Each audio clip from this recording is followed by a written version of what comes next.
Il-Baden Powell Scout Group ta' Ħażebbuġ gawdew minn għajnuna finanzjarja għal xiri ta' kajaks għall-istess saqda. Din l-għajnuna mill-Fondazzjoni għall-Logħob Responsabbli saret bilan li jkomplu jkunu mħeġġa attivitajiet produttivi li jbedu mill-vizzji tal-logħob u l-alkoħol. Il-kajaks mixtrija se jgawduhom ma' 80 membru fih dan l-Scouts ta' Ħażebbuġ u permezz tagħhom l-għaqda se tkun tista' tella aktar attivitajiet interattivi fil-baħar, filwaqt li l-membri jkunu jistgħu jesploraw b'mod aħjar ix-xtajtiet Maltin.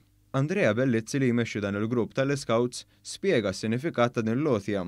Is-sinifikat huwa importanti ħafna b'dawn il-kajaks nistgħu nresqu iktar iż-żgħażagħ lejn attività fiżika, sportiva u ovvjament jitbiedu iktar minn forsi xi vizzijiet ħżiena.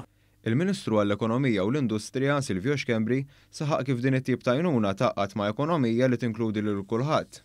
Huwa kompla jispjega kif il-Fondazzjoni għall-Logħob Responsabbli resqet il-qudiem biex tkompli tiżra kultura ta' edukazzjoni informali. U permezz ta' Responsible Gaming Foundation rajna li japplikaw ukoll l-skema sabiex ikunu jistgħu jiġu assistiti u jixtru b'dan il-każ apparat li jista' jintuża min-naħa tagħhom sabiex anke nkomplu nassistuhom fl-informazzjoni edukattiva tagħhom mod informali.